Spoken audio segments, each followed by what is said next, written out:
চারপাশে অনেক মানবতার কথা শুনবেন, মানব অধিকারের কথা শুনবেন। মুহাম্মদ সাল্লাল্লাহু আলাইহি সাল্লামের মানবিক দিকগুলো যেগুলো তার জীবনে ছিল, তার জীবনে যে সমস্ত মানবাধিকারের নীতিমালা তিনি প্রণয়ন করে গেছেন এবং যেগুলোর বাস্তবায়ন তিনি করেছেন, আপনি যদি সেগুলোর উপরে পড়াশোনা করেন এবং ঘাটেন, আপনি অবাক হয়ে যাবেন যে ১৫০০ বছর আগের পৃথিবীতে মানুষ এটা কিভাবে বলতে পারে। আমি সবসময় একটা কথা বলি, সিরাত পাঠের আগে বা নবী সাল্লাল্লাহু আলাইহি সাল্লাম সম্পর্কে আলোচনা শোনা বা বলার আগে আপনাকে একটু থামতে হবে। আপনি কয়েক সেকেন্ডের জন্য চেষ্টা করতে হবে কল্পনার জগতে ১৫০০ বছর আগের পৃথিবীতে ফিরে যাওয়া, তারপর আপনি তার জীবনী পাঠ করা শুরু করবেন। তাহলে আপনি উপলব্ধি করতে পারবেন তার জীবনীর যে সমস্ত গুরুত্বপূর্ণ দিক আছে সেগুলো আমাদের জন্য কত বেশি তাৎপর্যপূর্ণ, এবং কম্পেয়ার করতে আপনার সুবিধা হবে। যেমন আজ শিক্ষার কথা আমরা সবাই বলি, শিক্ষার গুরুত্ব একজন রিক্সা চালক, একজন দিনমজুর, একজন খেটে খাওয়া শ্রমিক, একজন সাধারণ মানুষ, একজন অশিক্ষিত মানুষও বুঝেন যে শিক্ষা আজ খুবই গুরুত্বপূর্ণ একটা বিষয়। কিন্তু আপনি যদি ৫০ বছর আগের বাংলাদেশের বাস্তবতার কথা চিন্তা করেন, আমাদের বয়স তো খুব বেশি না, এখানে স্যারদের, প্রিন্সিপাল স্যার, ডিরেক্টর স্যার, তারা আমার সাথে অনেক বেশি বয়সের সিনিয়র, অনেক স্যাররা আছেন এখানে অনেক সিনিয়র, আমি তাদের সন্তান বা ছোট ভাইয়ের বয়স।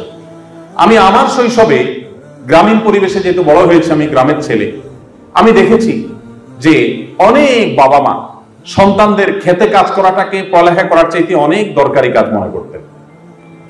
এখন হয়তো গ্রামে গঞ্জে খুঁজলে কিছু পাওয়া যাবে। তাহলে ৪০ বছর ৪৫ বছর আগের বাস্তবতা যদি এই হয়, তাহলে ২০০ বছর আগের বাস্তবতা এই দেশে কি ছিল? এভাবে আপনি ১৫০০ বছর আগের সেই আরবের বাস্তবতা যদি চিন্তা করেন, তখন পড়ালেখার মতো একটা বেহুদা কাজ, জ্ঞান অর্জন করার মতো একটা অপ্রয়োজনীয় কাজ, সেই সমাজের মানুষের কাছে একটা হাস্যকর কাজ, আনপ্রোডাক্টিভ একটা কাজ আরেকটা মনে হয়েছিল না। তখন জ্ঞান অর্জন করার চাইতে মানুষের কাছে বেশি গুরুত্বপূর্ণ ছিল পেশি শক্তি কার বেশি। কারো সন্তান হয়েছে, তাকে সবকিছুর আগে কিভাবে সে ঘোড়া চালাবে, কিভাবে সে তীর চালাবে, কিভাবে সে তরবারি চালাবে, কিভাবে সে বল্লম চালাবে, কিভাবে সে যুদ্ধ করবে, কিভাবে সে শারীরিক কসরত করে শক্তিশালী হবে, এই প্রচেষ্টাই ছিল। যুদ্ধ ছাড়া মারামারি, খুনাখুনি, রাহাজানি, দখলদারিত্ব, এগুলো ছাড়া তখন মধ্যপ্রাচ্যের, তখন ইসলাম পূর্ব আরবের মানুষের আর কোনো কাজ ছিল না। তাদের কাছে শিক্ষা সবচেয়ে অপ্রয়োজনীয় ছিল। ওই বাস্তবতায় দাঁড়িয়ে আমি এই জন্য বলেছি যে ১৫০০ বছর আগে চলে যেতে হবে আপনাকে। মুহাম্মদ সাল্লাল্লাহু আলাইহি সাল্লামকে নিয়ে আপনি যখন অধ্যয়ন করবেন, আপনি ফিরে যেতে হবে যে তিনি কোন বাস্তবতার কথা বলেছেন। আপনি এখন ২০২৪ সালে এসে জ্ঞান অর্জনের গুরুত্ব অনেক অনুধাবন করেছেন। পয়সা, পড়ালেখা ছাড়া কোনো কিছুই চলে না, গোটা পৃথিবী অচল জ্ঞান ছাড়া, বিজ্ঞান ছাড়া। এই পর্যায়ে দাঁড়িয়ে আপনি জ্ঞান বিজ্ঞানের অনেক ফজিলত, অনেক মর্যাদা, অনেক ওয়াজ, অনেক লেকচার আপনি দিতে পারবেন। কিন্তু ১৫০০ বছর আগে যেই সমাজে জ্ঞানের কোনো ২ পয়সার মূল্য ছিল না, সেই সমাজের মানুষের বুকের উপর দাঁড়িয়ে সর্বপ্রথম নির্দেশ আল্লাহর পক্ষ থেকে যখন আসে, ইকরা বিসমি রাব্বিকাল্লাযী খালাক, তখন বুঝতে আর বাকি থাকে না এটা কোনো মানুষের রচিত কোনো গ্রন্থ না, এটা মানুষের দেয়া কোনো কথা না, এটা মহান আল্লাহর দেয়া কথা। সেই জগদ্দল পাথর বুক থেকে, মানবতার বুক থেকে সরিয়ে শিক্ষার আলো সেখানে জ্বালিয়ে গোটা পৃথিবীর মানুষকে সর্বপ্রথম শিক্ষার সবচেয়ে বেশি গুরুত্ব, নামাজের ব্যাপারেও তখন নির্দেশ আসে নাই, রোজার নির্দেশে তখন আসে নাই, হজ করার নির্দেশও আসে নাই, যাকাত দেওয়ার নির্দেশ আসে নাই, বাবা মার প্রতি সদাচরণের নির্দেশ আসে নাই, প্রতিবেশীর সাথে সদাচরণের নির্দেশ আসে নাই। সবকিছুর আগে সর্বপ্রথম নির্দেশ এসেছে ইকরা বিসমি রাব্বিকাল্লাযী খালাক।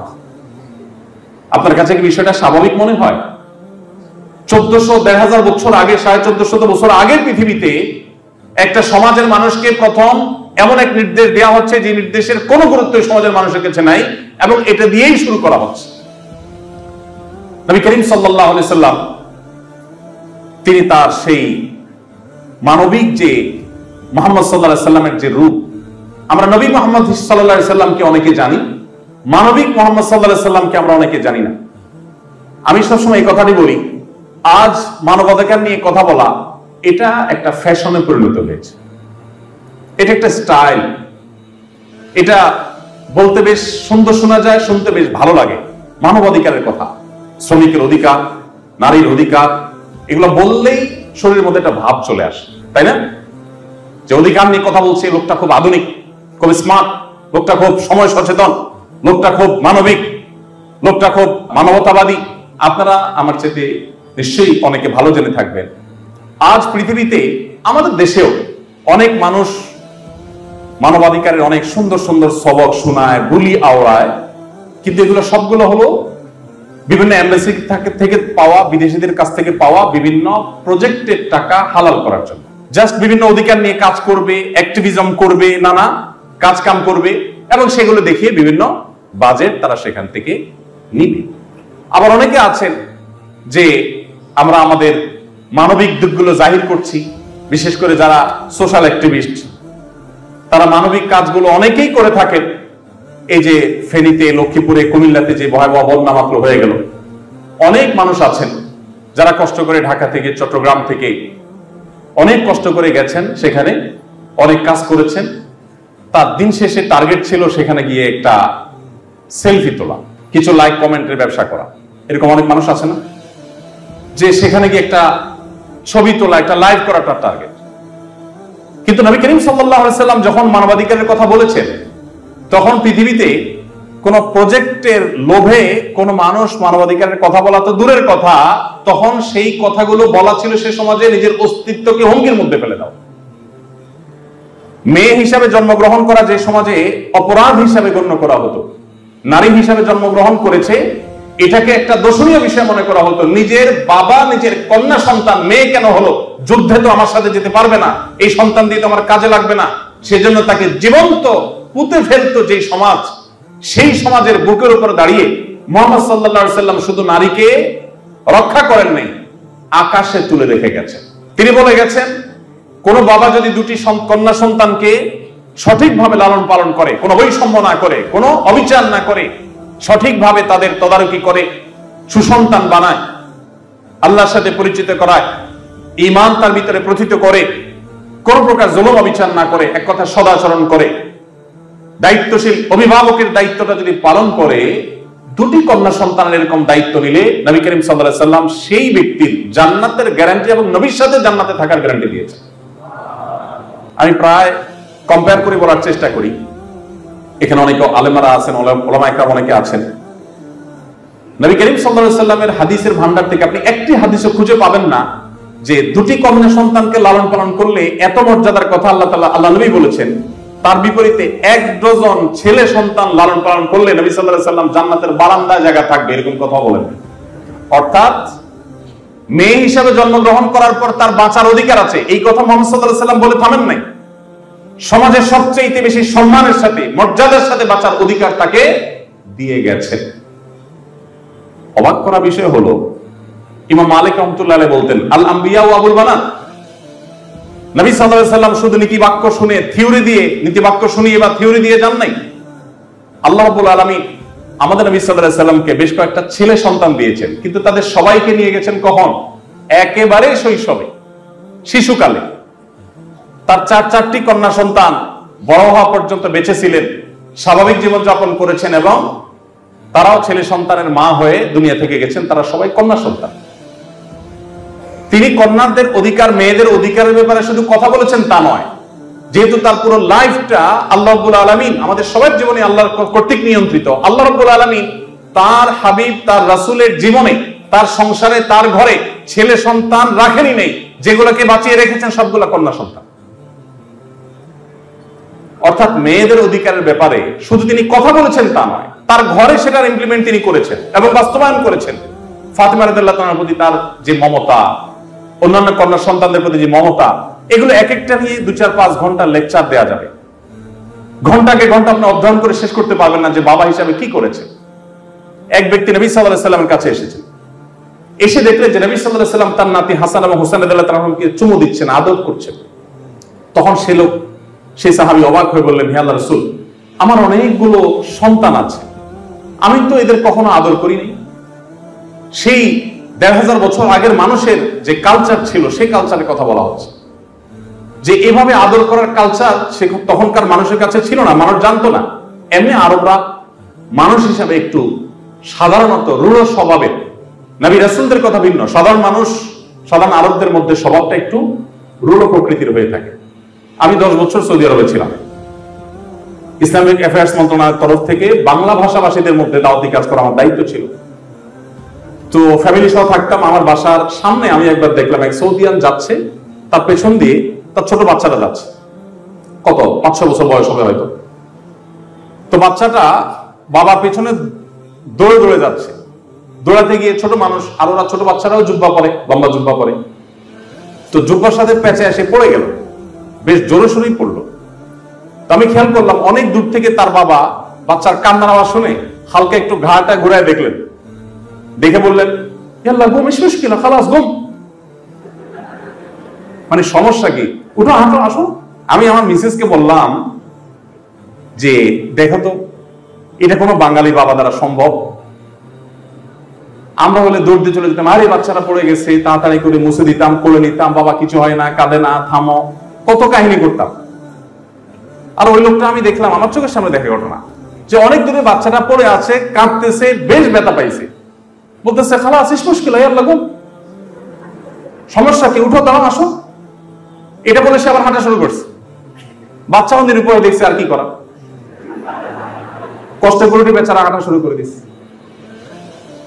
সেই আরবের মানুষ, এটা তো আমি বলছি 10 বছর আগের কথা, আর 1000 বছর আগের বাস্তবতা কি ছিল? ওই ব্যক্তি নবী সাল্লাল্লাহু আলাইহি ওয়াসাল্লাম বলছেন, রাসূলুল্লাহ আমার অনেকগুলো সন্তান আছে, আমি কোনোদিন এদের কপালে এদের গালে কখনো চুমো দিয়ে আদর করে আমি কখনো দেখি নাই। নবী করিম সাল্লাল্লাহু আলাইহি ওয়াসাল্লাম তখন বেশ শক্ত ভাষায় বলেছিলেন, যে ব্যক্তি মানুষের প্রতি দয়া করে না, মায়া করে না, ভালোবাসা দেয় না, স্নেহ দেয় না, মমতা দেয় না, সে ব্যক্তি আল্লাহর পক্ষ থেকে স্নেহ মমতা ভালোবাসা পায় না। নবী করিম সাল্লাল্লাহু আলাইহি ওয়াসাল্লাম কি করেছেন বিশ্ব মানবতার জন্য? নীতিবাক্য বলা বহু মানুষ আপনি পাবেন, থিওরি দেওয়া বহু মানুষ আপনি পাবেন, একটি বিষয় দেখাতে পারবেন না যে মুহাম্মদ সাল্লাল্লাহু আলাইহি ওয়াসাল্লাম শুধু থিওরি দিয়ে গেছেন। তিনি যেগুলো থিওরি দিয়ে গেছেন তার সবগুলো বাস্তবায়ন করে গেছেন।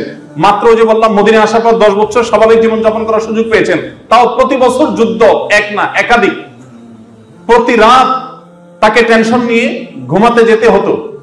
এত চাপের মধ্যে ভেতরের চাপ মদিনার ইহুদিদের, মুনাফিকদের, বাহিরের চাপ মক্কার মুশরিকদের, আর আরো দূরের চাপ রোমানদের, বিভিন্ন অনারব শাসকদের, রাজাদের। এত কিছুর পরও নবী করিম সাল্লাল্লাহু আলাইহি ওয়াসাল্লাম, তাকে আপনি দেখবেন যে তিনি তার এই জীবনে যা বলেছেন তার সবগুলো তিনি ইমপ্লিমেন্ট করে গেছেন, বাস্তবায়ন করে গেছেন সাল্লাল্লাহু আলাইহি ওয়াসাল্লাম। সম্মানিত উপস্থিতি, নবী করিম সাল্লাল্লাহু আলাইহি ওয়াসাল্লামের যে মানবিক দিকগুলো ছিল তার জীবনে, আপনারা একটা ঘটনা সবাই জানেন। যখন তিনি হেরা গুহায় সর্বপ্রথম জিবরিলের সাথে তার সাক্ষাৎ হলো, জিবরিল যখন তাকে 3টা চাপ দিলেন ইকরা বিসমি রাব্বিকাল্লাযী খালাকা বলার আগে, তখন তিনি এতটাই ভড়কে গেলেন। কারণ হেরা গুহায় যারা গিয়েছেন মক্কায় তারা বলতে পারবেন, আমার এখনো উঠার সাহসই হয়নি, অনেকে উঠে মাশাআল্লাহ, এত উপরে, এত এখনো সেখানে নির্জন, কারণ পাহাড়ের চূড়ায় মানুষজন কোত্থেকে থাকবে, আর তখন তো এসব জায়গায় কোনো বসতি ছিল না মানুষের। এরকম নির্জন জায়গায় ফেরেশতা জিবরিলের চাপ, তার সাথে সাক্ষাৎ, এত বিশাল আকার সৃষ্টি, এগুলো দেখে তুমি ইসলাম ভড়কে গেছে। বাসায় এসে তার স্ত্রী খাদিজা রাদিয়াল্লাহু আনহাকে যখন বললেন যে আমাকে চাদর দিয়ে মোড়াও, আমার গায়ে জ্বর এসেছে, আমি ভয় পেয়েছি, আমার জীবন বিপন্ন হওয়ার আশঙ্কা করছি আমি, তখন আব্বাজান খাদিজা রাদিয়াল্লাহু আনহা কি বলেছিলেন? হাদিসটা আপনারা অনেকেই জানেন। তিনি বলেছেন, কাল্লা লা ইউখজিকাল্লাহু আবাদা, কোশ্চেন কালেও আপনি কখনো চিন্তা করবেন না আল্লাহ আপনাকে কখনো অপমানিত করবেন না, এটা হতে পারে না। কেন? কারণ ইন্নাকা লা তাসিলুর রাহিম, কারণ আপনি আত্মীয়তার বন্ধনগুলোকে সম্পর্কযুক্ত করেন, আপনি আত্মীয়তার সম্পর্কগুলোকে জোড়া দেন। কেউ কারোর আত্মীয়র সাথে সম্পর্ক ছিন্ন করলে আপনি সেখানে গিয়ে জোড়া লাগানোর জন্য ভূমিকা রাখেন। এবং ওয়াতাহমিলুল কাল, আপনি কারোর মাথার বোঝা খুব ভারী হয়ে গেলে তার বোঝাটা আপনি বহন করে দেন। কেউ ঋণের বোঝা জর্জরিত হলে তার ঋণের বোঝাকে হালকা করার জন্য আপনি ভূমিকা রাখেন। ওয়াতাকসিবুল মাদুম, যার কিচ্ছু নেই তাকে আপনি উপার্জন করে দেওয়ার, তার সম্পদ আহরণ করে দেওয়ার, জোগাড় করে দেওয়ার উদ্যোগ আপনি নেন। ওয়াতাকরিদ দাইফ, আপনি মেহমানের মেহমানদারি করেন। আমরা হয়তো মনে করবো এটা আবার এমন কি বিষয়, মেহমানদারি করে এখন তো কোনো ব্যাপারই না, আমরা তো সবাই মেহমানদারি করি, আমাদের সমাজে এমন কে আছে মেহমানদারি করি না। এই জন্য আমি বললাম, আপনাকে নবী সাল্লাল্লাহু আলাইহি সাল্লামকে মূল্যায়ন করতে হলে, তাকে নিয়ে আপনাকে অধ্যয়ন করতে হলে আপনাকে ফিরে যেতে হবে ১৫০০ বছর আগের পৃথিবীতে। যে পৃথিবীতে 2-3 মাসেও অনেক বাসায় মানুষের চুলায় আগুন জ্বলতো না। খোদ নবী করিম সাল্লাল্লাহু আলাইহি ওয়াসাল্লামের বাসায় 2 মাস 3 মাসে একবার আগুন জ্বলতো না অনেক সময়। তাহলে কি খেয়ে বেঁচে থাকতেন? ওই যে হয় শুকনা খেজুর আর পানি, এই দুটি ছাড়া তৃতীয় কোনো খাবার ছিল না। মাসকে মাস এভাবে খেয়ে বেঁচে থাকতে হতো। মানুষ খাবার আজকের মতো এত খাবার কথা কল্পনা করতে পারতো না। সেই জায়গায় সেই সমাজে নবী করিম সাল্লাল্লাহু আলাইহি ওয়াসাল্লামের কাছে কোনো মেহমান আসলে মেহমানদের খাবার দেওয়ার ক্ষেত্রে তার কোনো কার্পণ্য ছিল না। এবং তার সাহাবীদের বহু ঘটনা আছে যিনি তাদেরকে এমন ভাবে গড়েছিলেন যে তারা খুব বেশি মেহমান নওয়াজ ছিলেন, অতিথি পরায়ণ ছিলেন। তো খাদিজা রাদিয়াল্লাহু তাআলা বলেছেন, ওয়াতাকরিদ দাইফ, আপনি তো খুব অতিথি পরায়ণ, নিজের বাসায় কোনো খাবার না থাকলে অতিথিকে আপনি কখনো না খাইয়ে ছাড়েন না, জোগাড় করেই ছাড়েন। মানুষকে খাওয়ানো সহজ কাজ আজ, কারণ আমার বাসায় অনেক কিছু আছে, সেখান থেকে একটু খাওয়ালাম। কিন্তু আছেই অল্প কিছু, তার আমি না খেয়ে ক্ষুধার্ত থেকে সারা রাত মেহমানকে খাওয়ালাম, এটা সহজ বিষয় না। নবী সাল্লাল্লাহু আলাইহি ওয়াসাল্লামের জীবনের একটা বড় অংশ এভাবে পার হয়েছে। এরপর তিনি বলেছেন, ওয়াতাইনু আলা নওয়াইবিল হক, মানুষের অধিকার আদায়ের জন্য আপনি কাজ করেন। যেহেতু আপনি এত বেশি মানবিক উদ্যোগ গ্রহণ করেন, অতএব আপনাকে আল্লাহ তাআলা কখনো বেইজ্জত করবেন না, লাঞ্ছিত করবেন না। তিনি মানবতার উপকারের জন্য, মানুষের আর্থিক যে সমস্ত চাহিদা আছে সেগুলো পূরণ করবার জন্য, অভাবী গরিব দুস্থ মানুষদের পাশে দাঁড়াবার জন্য যাকাতের বিধান আল্লাহর পক্ষ থেকে আমাদের জন্য আরোপ করেছেন।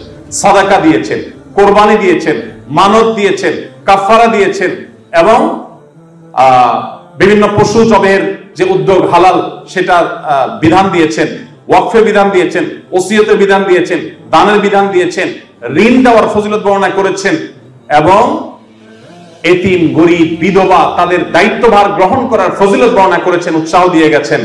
এবং যত রকমের কল্যাণমূলক কাজ আছে, মসজিদ নির্মাণ, মানুষকে পানি পান করানো, কূপ খনন করা, রোজাদারকে ইফতার করানো, তালেব ইলমদের খানা খাওয়ানো, ইতিকাফকারীদের খেদমত করা, মসজিদের আবাদ করা, সমাজের নানামুখী কাজ করা, বিপন্ন মানবতার পাশে দাঁড়ানো, বিধবাদের বিশেষ করে দায়িত্বভার গ্রহণ করা, এরকম শত সহস্র আইটেম বলা যাবে। এমনকি বন্দীদেরকে খাবার দেওয়ার উদ্যোগ গ্রহণ করা, শত সহস্র আইটেম তিনি বের করেছেন এবং সেগুলো ইমপ্লিমেন্ট করেছেন মানবতার মুক্তির জন্য, মানবতার উপকারের জন্য, মানবিক উদ্যোগ হিসাবে।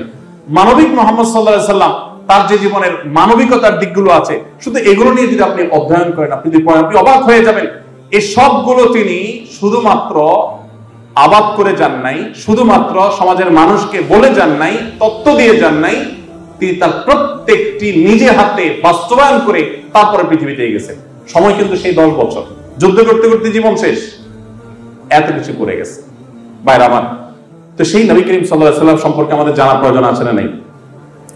আলোচনা করতে করতে হয়তো অনেক দিক আমরা অনেক দিক চলে যেতে পারবো, অনেক আলোচনা করতে পারবো। আমার মনে হয় আমরা কনক্লুশনে চলে আসি। নবী করিম সাল্লাল্লাহু আলাইহি ওয়াসাল্লাম তার চাইতে উত্তম কোনো আদর্শ, তার চাইতে উত্তম কোনো মডেল, কোন বিকল্প আমাদের জন্য, গোটা বিশ্বের মানুষের জন্য আর কেউ হতে পারে না। এটা একজন মুসলমান হিসেবে শুধুমাত্র ভক্তি বিশ্বাসের বিষয় না, এটা বাস্তবতা। দেখুন, আজ আমরা বৃক্ষরোপণের অনেক ফজিলত জানি, তাই না? আমি একবার একটা টেলিভিশন প্রোগ্রামে একজন বাংলাদেশের নামকরা একজন স্থপতি, পাশাপাশি তিনি পরিবেশবিদ, তার সাথে একটা প্রোগ্রামে একসাথে ছিলাম। তো আমার পালা যখন আসলো, আমি পরিবেশ নিয়ে কিছু কথা বলার যখন সুযোগ আসলো, আমি পরিবেশ সম্পর্কে কয়েকটা হাদিস শোনালাম। আমার বক্তব্য শেষ করার পর অনুষ্ঠানের ফাঁকে সে ভদ্রলোক, সে স্থপতি এবং পরিবেশবিদ, তিনি আমাকে বললেন, হুজুর, আমি তো মুসলমান, খুব প্র্যাকটিসিং, 5 ওয়াক্ত নামাজ কালাম পড়ি, কিন্তু আমি জীবনে এগুলো শুনি নেই। পরিবেশ সম্পর্কে আমার নবী এই সমস্ত কথা বলে গেছেন। এখন এই পর্যায়ে এসে ফ্যাক্টরি রেভলিউশনের পর যত্রতত্র কলকারখানা করে কালো ধোঁয়ার মাধ্যমে, কলকারখানা বর্জ্যের মাধ্যমে গোটা পৃথিবীকে বাস অযোগ্য করে তোলার পর এখন পৃথিবীর সবচেয়ে বেশি বাজেট হয়ে থাকে পরিবেশের জন্য। গোটা বিশ্বের সব দেশগুলো এখন পরিবেশের জন্য সবচেয়ে বেশি বাজেট দিচ্ছে এবং পরিবেশ নিয়ে সবচেয়ে বেশি তারা কনসার্ন। কিন্তু আপনি চিন্তা করুন তো, ফ্যাক্টরি রেভলিউশন হয়েছে কতদিন হয়েছে? বেশি দিন আগের কথা না। পৃথিবীতে যখন এই কলকারখানা হয় নাই, যখন এগুলোর বর্জ্য, তারপরে ধোঁয়া, কালো ধোঁয়া এবং নানাবিধ কারণে পৃথিবীর পরিবেশ যখন নষ্ট হয়নি, সেই পৃথিবীতে 1450 বছর আগের পৃথিবীতে বৃক্ষরোপণ করার গুরুত্ব বর্ণনা করার কি প্রয়োজন ছিল? অবাক করা ব্যাপার না? এখন বৃক্ষরোপণের গুরুত্ব আমরা বুঝি, তখনকার মানুষ তো বৃক্ষরোপণের বৈজ্ঞানিক উপকারিতাও জানতো না, আবার প্রয়োজনীয়তা এতটা ছিল না, কারণ পরিবেশ নষ্ট হয়নি।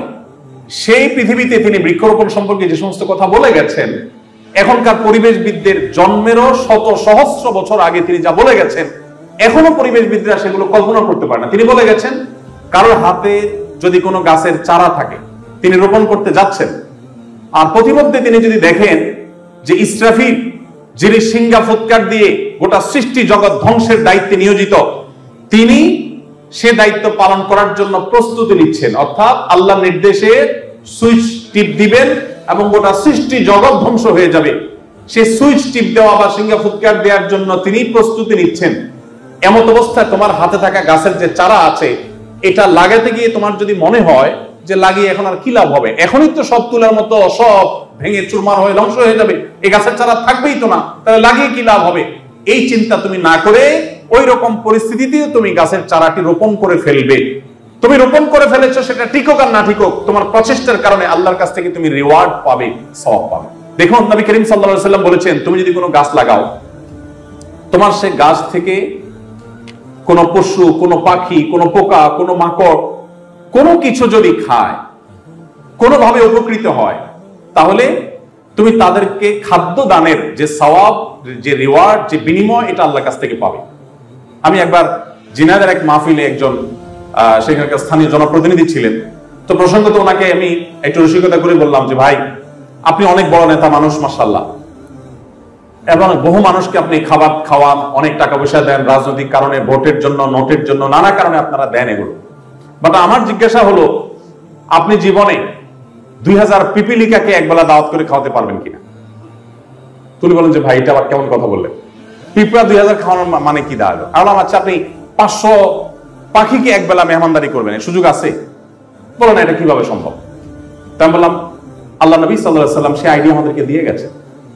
আপনি যদি 5টা গাছ লাগান, এগুলাকে যদি আপনি সুন্দর করে পরিচর্যা করেন, বড় করে তোলেন, নবী করিম সাল্লাল্লাহু আলাইহি ওয়াসাল্লাম বলে গেছেন যে এই গাছ থেকে কোনো না কোনো পাখি এর পাতা থেকে, এর ফল থেকে, এর ফুল থেকে সে জীবিকা আহরণ করবে, এবং তুমি কিন্তু তাদেরকে খাওয়ানোর সওয়াব তুমি পেয়ে যাবে। ভাইরা আমার, আমরা আজ শ্রমিকের অধিকারের কথা বলি। শ্রমিকের অধিকারের কথা কি বলি? যে তাদের ন্যায্য পারিশ্রমিক দিয়ে দাও, তাদের রেস্টের সুযোগ রাখো, 8 ঘন্টা কাজ, 8 ঘন্টা ঘুম, এর ব্যবস্থা রাখো। নবী করিম সাল্লাল্লাহু আলাইহি ওয়াসাল্লাম কি বলে গেছেন জানেন? তিনি বলেছেন, শ্রমিকের শরীরের ঘাম শুকাবার আগে তার পারিশ্রমিক দিয়ে দাও। আমি যখন সৌদি আরবে ছিলাম, তখন সৌদি আরবের নিয়ম ছিল, এখন কি আছে আমি জানি না, 25 তারিখে স্যালারি হয়ে যেত। পৃথিবীর কোন দেশে আছে কিনা আমি জানি না। তো আমি তখন জানতাম, তখন সৌদি আরব রাষ্ট্রীয়ভাবে ইসলামকে অনেক বেশি প্রমোট করতো, বাকি দিন দিন অধঃপতন গোটা পৃথিবীতে হচ্ছে, তাদেরও হচ্ছে। এখন পরিস্থিতি কোথায় দাঁড়িয়ে আছে আমি জানি না, তবে 5-7 বছর আগেরও কথা আমি জানি যে 25 তারিখে স্যালারি হওয়ার রাষ্ট্রীয় নিয়ম ছিল। আমি একটু অবাক হয়ে গেলাম প্রথম যাওয়ার পর, ভাই 25 তারিখে স্যালারি কাহিনী কি? সাধারণত মানুষ 5 তারিখ 10 তারিখ পর্যন্ত নিয়ে যায়, কিন্তু মাস শেষ হওয়ার 5 দিন আগে স্যালারি কেন? তখন আমি জানতে পারলাম, ওই যে নবী সাল্লাল্লাহু আলাইহি ওয়াসাল্লাম বলে গেছেন, ঘাম শুকাবার আগে পারিশ্রমিক দিয়ে দাও, তো মাস শেষ হওয়ার আগে পারিশ্রমিক সেজন্য দেওয়ার সিস্টেম তারা চালু করেছে। শ্রমিকদের জন্য এরকম কথা পৃথিবীতে আজও কোনো শ্রমিকদের অধিকার নিয়ে কাজ করে কোনো ব্যক্তি বা প্রতিষ্ঠান আজও বলতে পারে নাই। আপনি আরো আশ্চর্য হবেন, তিনি বলেছেন, তোমরা যা খাও তোমার শ্রমিককে তা খাওয়াও, তোমরা যা নিজেরা পরো তোমার শ্রমিককে তা পরাও। এখন আপনি যে ব্র্যান্ডের শার্ট কিনেছেন, আপনি আপনার ড্রাইভারের গায়ে যদি এসে দেখেন কাকতালীয় ভাবে আপনি শার্টটা পরে আসছেন, আজকে নতুন শার্ট, আয়সা গাড়িতে উঠে দেখলেন ড্রাইভার সাহেব সেম ওই ব্র্যান্ডের শার্টটা পরে মাশাআল্লাহ বসে আছে, তখন মেজাজটা কেমন হবে বলেন? সাথে সাথে হয় মনে হবে যে শার্ট খুলে খালি গেঞ্জি গায়ে থাকলে তো ভালো হতো, মান সম্মান একটু টিকতো। আমরা কোথায় দাঁড়িয়ে আছি? সভ্যতার ভেগ ধারণ করলে মানুষ সভ্য হতে পারে নাকি? নবী করিম সাল্লাল্লাহু আলাইহি সাল্লামের আদর্শ ছিল, তোমার ড্রাইভার, তোমার কাজের লোক তোমার সাথে বসে একই মানের খাবার তাকে তুমি অফার করবে, খাওয়াবে, এটা তোমার কোনো হেজিটেশন হতে পারবে না। দিন শেষে সে তোমার মতো একজন মানুষ, তোমার ভাই, আল্লাহ তাকে অধীনস্থ করেছেন, উল্টাও হতে পারত, তোমাকে তার অধীনস্থ আল্লাহ তাআলা করতে পারতেন। মানবাধিকার নিয়ে অনেক কথাই বলা যাবে, কিন্তু শ্রমিকের অধিকারের ব্যাপারে এই লেভেলের কথা শুধু বলা নয়। হাবশী রাদিয়াল্লাহু তাআলা আনহু একজন কালো নিগ্রো মানুষ ছিলেন, আরবদের মধ্যে রেসিজম কোন লেভেলের আছে। যারা মধ্যপ্রাচ্যে ছিলেন, আপনাদের চিটাগাঙ্গের বহু মানুষ সৌদি আরবে থাকে, দুবাইতে থাকে, আপনারা ভালো করে জানবেন কি পরিমাণ থাকে। ওরা অনারবদেরকে, অনেকে, আমি সবার কথা বলছি না, ওদের একটা বড় অংশ বা প্রধান অংশ বলতে পারেন, অনারবদেরকে মানুষই মনে করে না অনেকে।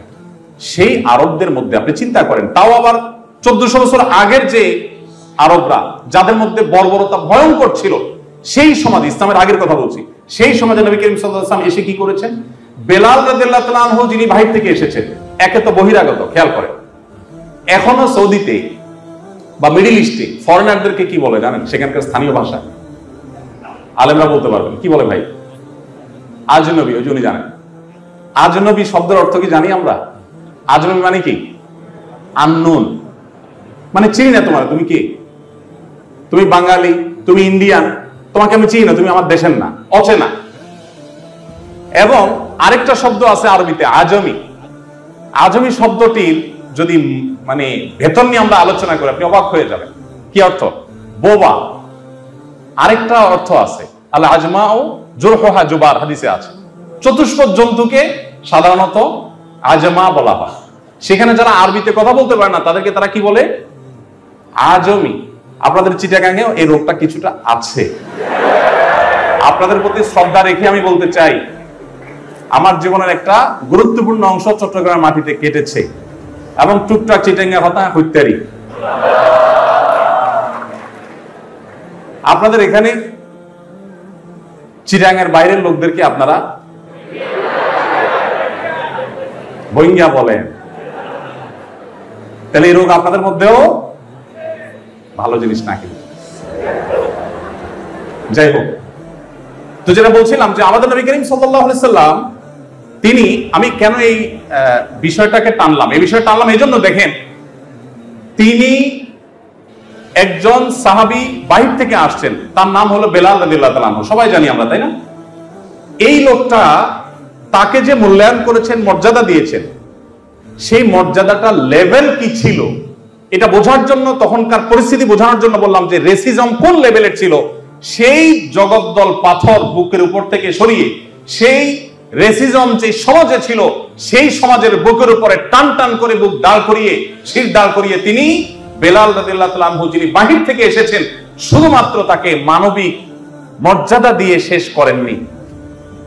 একাধারে যে লোকটা বাহির থেকে আসছেন, অনারব, ইথিওপিয়ান, আবার তিনি গায়ের রং তার কালো ছিল, অর্থাৎ যেই রঙের মানুষদেরকে পছন্দ করতো না, সাদা কালো। এখনো পৃথিবীতে আমেরিকার মতো দেশে আপনারা জানেন, শ্বেতাঙ্গ কৃষ্ণাঙ্গদের মধ্যে যে এক ধরনের স্নায়ু যুদ্ধ, এটা চলমান আছে এখনো। সভ্যতার সবচেয়ে বেশি দাবিদার যারা, তাদের দেশে আপনার কৃষ্ণাঙ্গ শ্বেতাঙ্গ নিয়ে এখনো পর্যন্ত যে আপনার দ্বন্দ্ব, সেটা চলমান আছে। সেখানে সেই নবী সাল্লাল্লাহু আলাইহি সাল্লামের সময়কার যে মধ্যপ্রাচ্যের মানুষের অবস্থা ছিল, মানসিক অবস্থা ছিল, সেই সমাজের মানুষের কাছে একজন লোক বাহির থেকে আসছেন, একে তো অনারব, আজনবী, আননোন মানুষ, আবার তিনি গায়ের রং তার কালো, আবার তিনি কৃতদাস ছিলেন। একটা মানুষকে সেই সমাজে ঘৃণা করার যতগুলো উপাদান প্রয়োজন ছিল, তার সবগুলো যখন একজন মানুষের মধ্যে ছিল, সেই মানুষটাকে শুধুমাত্র মানবিক মর্যাদা দেন নাই, তাকে নবী সাল্লাল্লাহু আলাইহি সাল্লাম নিজের সহকারী হিসাবে, মসজিদের মুয়াজ্জিন হিসাবে, আজকালকার মুয়াজ্জিন নয়, সেই সমাজের মুয়াজ্জিন, মসজিদের সবচেয়ে সম্মানজনক পদটা তাকে দিয়েছেন। আজ আপনি দেখবেন বহু মানবাধিকারের সবক দেওয়া মানুষগুলো বাসায় কাজের বুয়াদেরকে মেরে ফেলে। শুনেন না পত্রপত্রিকাতে, দেখেন না আপনারা? মানবাধিকার, শ্রমিকের অধিকার নিয়ে কথা বলতে বলতে মুখ দিয়ে আমরা খই ফুটে ফেলাই। বাসা দেখা গেল কাজের লোক মারতে মারতে শরীরে দাগ করে ফেলছি, পত্রপত্রিকা নিউজ হচ্ছে প্রায়, দেখেন না? মুহাম্মদ সাল্লাল্লাহু আলাইহি সাল্লাম সেই মানুষ ছিলেন যিনি শুধুমাত্র তত্ত্ব দিয়ে যান নাই, প্রতিটি তত্ত্বের সর্বোৎকৃষ্ট বাস্তবায়ন করে তারপর পৃথিবীতে চলে গেছেন। সময় কিন্তু ওই 10 বছর। আপনি তার জীবন নিয়ে যদি অধ্যয়ন করেন, আপনি বিস্মিত না হয়ে পারবেন না যে আল্লাহর সৃষ্টি জগতে তার অস্তিত্ব, তার জীবনী, এর চাইতে বড় বিস্ময়ের আর কোনো বিষয়ই নেই। আপনি দেখাতে পারবেন না জীবনে এত বাধা ছিল, এত বিপত্তি ছিল, এত ঝামেলা ছিল, এত টেনশন ছিল। আমাদের এই যে টুকটাক পেরেশানি আছে, আমি আসুন্নাহ ফাউন্ডেশন চালাই, আমাদের প্রিন্সিপাল স্যার এই প্রতিষ্ঠান চালান, আমাদের ডাইরেক্টর স্যার ওনার সেক্টর, হসপিটাল সেক্টর চালান। আমরা আমাদের এই ক্ষুদ্র দায়িত্ব গুলো পালন করতে গিয়ে আমাদের অনেক সময় মাথা গরম থাকে, মেজাজ গরম থাকে। সামনে কেউ কোনো কিছু নিয়ে আসলে বলি, আরে পরে আসো, দেখো না ঝামেলার মধ্যে আছি, তুমি একটু পরে আসো। এরকম উৎসাহ প্রকাশ আমরা সবাই কম বেশ করি মানুষ হিসেবে, তাই না? আমাদের জীবনের অংশ এটা। কিন্তু আপনি অবাক হবেন, নবী করিম সাল্লাল্লাহু আলাইহি ওয়াসাল্লামের সারা জীবনে আপনি যতগুলো জীবনী গ্রন্থ পড়বেন এবং হাদিস গ্রন্থে নবী সাল্লাল্লাহু আলাইহি ওয়াসাল্লাম থুথু কয়বার কোথায় ফেলেছেন সেটাও কিন্তু সংরক্ষিত আছে। স্ত্রীর সাথে ঘরের অভ্যন্তরে তিনি কি করেছেন, কি আচরণ করেছেন, সেগুলো সব রেকর্ড আছে। তার জীবনের কোনো কিছু আনরেকর্ড নেই। তিনি একান্তে ওয়াশরুমে যখন পরিচ্ছন্ন হতেন, সেই পরিচ্ছন্ন হওয়ার ধরন ছিল, উপায় ছিল, নিয়ম ছিল, প্রক্রিয়া পদ্ধতি কি ছিল সেটাও হাদিসে আসছে। তিনি ওযুতে কুলি করেছেন, কয়বার করেছেন, কিভাবে করেছেন সেটাও হাদিসে আছে। তার পার্সোনাল লাইফের এমন কোনো পার্ট না যেটা হাদিসে আসে নাই। কিন্তু আপনি অবাক হবেন, নবী সাল্লাল্লাহু আলাইহি ওয়াসাল্লামের সারা জীবনের মধ্যে একটি বারের জন্য এমন কোনো ঘটনা ঘটে নাই যে তিনি খুব টেনশনে আছেন, যুদ্ধের মধ্যে আছেন, রণাঙ্গনে আছেন, বদর, উহুদ, খন্দক এই সমস্ত ঝামেলার মধ্যে আছেন, শত্রুদের নানামুখী আক্রমণের মধ্যে আছেন এবং তিনি টেনশনে ছুটে কাউকে বলেছেন, সরো এখন আমার কাছে, আমি এখন টেনশনে আছি। এরকম কথা তার জীবনে একটাও কিভাবে সম্ভব হয়? 63 বছরের জীবনে একবারও থাকবে না? যার জীবনে সবকিছু সংরক্ষিত আছে, কেউ কাউকে যদি ঝাড়ি দেন সেটাও কি সংরক্ষণে থাকতো? হাদিস সম্পর্কে যদি আপনার একেবারে প্রাইমারি ধারণা থাকে তাহলে আপনি বলতে পারবেন যে নবী সাল্লাল্লাহু আলাইহি ওয়াসাল্লামের জীবনে কাউকে ঝাড়ি দিবেন আর সেটা হাদিসে বর্ণনা থাকবে না, অসম্ভব। সবকিছুই আছে, কিন্তু এটা আপনি তার জীবনে একটাও খুঁজে দেখাতে পারবেন না। কিভাবে সম্ভব? কিভাবে সম্ভব বলেন? 2024 সালের এই বাস্তবতা, এই পৃথিবীতে দাঁড়িয়ে আমরা কত টেনশনে থাকি।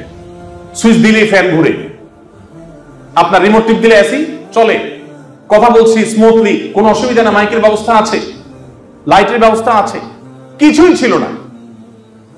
বাসায় খাবারটা পর্যন্ত ছিল না, আরাম করে ঘুমাবে সেই ব্যবস্থা পর্যন্ত ছিল না, চতুর্মুখী শত্রুতা ছিল। এরকম সংগ্রামী একটা জীবন, এরকম শত সহস্র বাধার পাহাড় ডিঙ্গিয়ে চলা একটা জীবনে একটি বারের জন্য কোনো মানুষকে ঝাড়ি দিয়েছেন, কোনো মানুষকে বকা দিয়েছেন এবং পরে আবার সরি বলতে হয়েছে, এরকম একটি ঘটনা তার জীবনে ঘটেনি। এটি কোনো স্বাভাবিক বিষয় নয়, এটি আল্লাহর পক্ষ থেকে তিনি যে মিরাকল, আল্লাহর পক্ষ থেকে যে তিনি মহামানব ছিলেন, আল্লাহর পক্ষ থেকে যে সবচেয়ে বড় বিস্ময়কর সৃষ্টি ছিলেন, এটি তার একটা ছোট উদাহরণ মাত্র। আপনি মানবাধিকার নিয়ে আজকাল যে সমস্ত কথা বলা হয়, আমি তো বলি যে নারীবাদ নিয়ে, অন্যান্য বাদ নিয়ে অনেক কথা বলেন, নারী অধিকার নিয়ে অনেক চমৎকার চমৎকার কথা আপনি শুনতে পাবেন। নারীদের অধিকার নিয়ে আপনি দেখবেন যে নারীকে কর্মক্ষেত্রে জায়গা করে দেওয়া উচিত, চমৎকার কথা। কিন্তু সেটা দেখবেন ইয়াং নারীদের বেলায়, বৃদ্ধ নারীদের বেলায় দেখবেন না। কি বলেন? দেখবেন পশ্চিমা পৃথিবীতে যারা আমাদেরকে এগুলো সবক দেয়, তাদের দেশে বৃদ্ধ নারীদের বেলায় তাদের একমাত্র ডিসিশন হলো বৃদ্ধাশ্রম। আর কোনো বিকল্প আছে তাদের কাছে? কিন্তু আমার মুসলমানের কাছে কি বিকল্প আছে বলেন তো? আমার মুসলমানদের সমাজে আমার নবী সাল্লাল্লাহু আলাইহি ওয়াসাল্লাম যে আদর্শ শিক্ষা দিয়ে গেছেন, সে আদর্শের শিক্ষার কারণে আমাদের সমাজে নারীর জীবনের সবচেয়ে উপভোগ্য টাইমটা থাকে, সবচেয়ে সুখকর সময়টা থাকে তার বার্ধক্যের সময়টা। শূন্য, সামন্ত, ছেলে ফেলে, নাতিপুতি সব চারপাশে ঘিরে থাকে, ভাবটাই অন্যরকম। যৌবন বয়সের স্বামীর সংসারে টুকটাক ঝামেলা ছিল, ননদ, দেবর, শাশুড়ি, নানান কাহিনী ছিল। মাগার যখন বৃদ্ধ হয়ে গেছে, এখন সারা জীবন ডিস্টার্ব করা স্বামীটাও এখন বিড়ালের মতো সোফার এক কোণা চুপচাপ বসে থাকে। কেন বসে থাকে? কারণ তাকাইলে দেখে ছেলে ডানে, মেয়ে ডানে, ছেলের ঘরের নাতি, মেয়ের ঘরের পুতি, সব চারপাশে ঘেরা। বুড়ির যে পাওয়ার, তাতে বেচারা চুপচাপ মিসকিনের মতো বসে থাকে সোফার এক কোণে। আমাদের সমাজে নারীর অধিকার নবী করিম সাল্লাল্লাহু আলাইহি ওয়াসাল্লাম এমন ভাবে প্রতিষ্ঠা করে গেছেন, নারীর জীবনে যত তার বয়স হবে তত তার মর্যাদা বাড়বে, তত তার মূল্য বাড়বে, তত তার গুরুত্ব বাড়বে, সংসারে তার আধিপত্য বাড়বে, তার কর্তৃত্ব বাড়বে, তার মর্যাদা বাড়বে। আর তোমরা যে নারীর অধিকারের কথা আমাদেরকে সবক শোনাতে আসো, তোমার সমাজে নারীর নিগ্রহের যে পরিমাণ, যে রেশিও, নির্যাতনের যে হার, সেটা আমরা সবাই জানি আজ গুগলের এই সময়, অনলাইনের এই সময়। আমি সেজন্য বলি, হে মুসলমানের সন্তান, হে আমার ভাই, আপনাকে কোনো নীতিবাক্যের সবক মুহাম্মদ সাল্লাল্লাহু আলাইহি সাল্লামের উম্মত হিসাবে আপনাকে পৃথিবীর কোন সভ্যতার কাছ থেকে ধার নেওয়ার কোনো প্রয়োজন নেই। আপনি নিজে এত সমৃদ্ধ, আপনি এত রিচ, আপনি জানেন না। আপনার মানবাধিকারের প্রয়োজন, আপনার পশুর অধিকার প্রয়োজন। পশুর অধিকার নিয়ে তিনি কি করে গেছেন? কোন পশুকে যদি জবাই করেও তোমার খেতে হয়, ছুরি ভালো করে ধার দিয়ে নাও। এক সাহাবী, এক ব্যক্তি, তিনি ছাগল শুইয়ে পায়ের নিচে চেপে ধরে আরেক হাতে চাকু ধার দিচ্ছেন। নবী সাল্লাল্লাহু আলাইহি ওয়াসাল্লাম দেখে তাকে ধমক দিয়ে বললেন, তুমি কি তাকে জবাই করে মারার আগে আরো কয়েকবার মারতে চাও? কেন তুমি আগে থেকে ছুরি ধার দিয়ে আনো নাই? এখন গলার উপরে পাড়া দিয়ে তারপর তুমি ছুরি ধার দিচ্ছ। আরেকজনকে পিপিলিকা মারতে দেখেছেন, আগুন দিয়ে পোড়াচ্ছে। তিনি বলেছেন, লা ইউআযযিবু বিন-নার ইল্লা রাব্বুন নার। আগুন দিয়ে শাস্তি দেওয়া শুধু আগুনের সৃষ্টিকর্তার সাজে, আর কারোর সাজে না। কোন প্রাণী, কোন সৃষ্টি যদি তোমার উপদ্রবের কারণ হয়, তুমি মেরে ফেলো, নিধন করো, কিন্তু নির্মম ভাবে তুমি তাকে মারবে আর এনজয় করবে, ফুর্তি করবে, এটা তোমার কখনো স্বভাব হতে পারে না এজ এ মুসলিম। আপনি পশুর অধিকারের কথা বলবেন, প্রাণী সম্পদ রক্ষার কথা বলবেন। আমি আবারও বলছি, চলে যান ১৫০০ বছর আগের পৃথিবীতে। যখন মানুষ কি করতো জানেন? নবী সাল্লাল্লাহু আলাইহি সাল্লাম তো অনেক পরের কথা, তার একজন সাহাবী দেখতে পেলেন যে কুরাইশের, মক্কার কিছু যুবক ছেলে পেলে, যুবক পোলাপানের যৌবন বয়সে অনেক পাগলামি করে, অনেক উচ্ছলতা থাকে, উন্মাদনা থাকে। তারা দেখলেন যে এক ব্যক্তিকে ধরে নিলেন, তার কাছে অনেকগুলো পাখি আছে। এই পাখিগুলোকে সবগুলাকে বেঁধে বেঁধে রাখছে এবং তীর দিয়ে তারা দূর থেকে ওটাকে নিশানা বানায় টার্গেট করে তীর মারছে। কোন পাখির গায়ে লাগছে, মারা যাচ্ছে সাথে সাথে। মারা গেলে তখন ওই পাখির বিনিময়ে ওই যে তীরটা লাগছে, ওই তীরটা পাখির মালিককে দিয়ে দিচ্ছে। এটা একটা খেলা, জুয়ার মতো অনেকটা বানায় নিচ্ছে। তো পাখির চাইতে তীরের দাম অনেক বেশি, মালিক তীরটা পেয়ে যাচ্ছে। আর যদি পাখিতে না লাগে তাহলে তো নাই। তো এইভাবে একটা খেলা তারা সাজাচ্ছিল, জাস্ট এনজয় করছে পাখিকে নির্মম ভাবে মেরে মেরে। নবী করিম সাল্লাল্লাহু আলাইহি ওয়াসাল্লাম সাহাবী সম্মত আব্দুল্লাহ ইবনে ওমর রাদিয়াল্লাহু তাআলা আনহু, তিনি যখন এই যুবকদের কাছাকাছি আসলো, দেখেন কিছু বলতে হয়নি, তাকে দেখে সবগুলা ভৌদৌড়, সব পালায় গেছে। কেন পালায় গেছে? কারণ জানে মুহাম্মদ সাল্লাল্লাহু আলাইহি সাল্লামের শিষ্য সাহাবী একটা পাখির প্রতি নির্মমতা এটা সে সহ্য করবে না, পালিয়ে গেছে। তিনি খুব কঠোর ভাবে তাদেরকে ভৎসনা করেছেন এবং তাদের এই বর্বরতার বিরুদ্ধে তিনি কথা বলেছেন। ভাইরা, আজ আপনাকে যারা মানবতার সবক দেয় আর আপনি শুনে খুব বেশি আপ্লুত হয়ে যান, ফিলিস্তিনে নিরীহ মানুষগুলোকে পশুর মতো, পশুর চাইতে আরো নির্মম ভাবে অনবরত হত্যা করে ফেলা হচ্ছে, তাদের মুখে কোনো মানবাধিকারের কথা সেখানে পাবেন না। আপনি মুহাম্মদ সাল্লাল্লাহু আলাইহি ওয়াসাল্লামের উম্মত, আপনার মানবাধিকারের সবক, আপনার পরিবেশ রক্ষার সবক, আপনি যে কোনো কিছুর সবক নিতে যান, আপনাকে পৃথিবীর কারো কাছে যাওয়ার দরকার নেই। এদের এই সমস্ত আদর্শ যারা বলছে, তাদের এই আদর্শগুলো জন্মের 1000 বছর আগে যে আদর্শ আপনাকে ইসলাম দিয়ে গেছে, আল্লাহ শপথ করে বলছি, আপনার চাইতে সমৃদ্ধ আদর্শের দিক থেকে পৃথিবীতে কোনো জাতি হতে পারে না। আল্লাহ তাআলা আমাদের সবাইকে মুহাম্মদ সাল্লাল্লাহু আলাইহি সাল্লামের জীবনীকে জানা এবং সে আলোকে আমাদের জীবনকে আলোকিত করার তৌফিক দান করুন।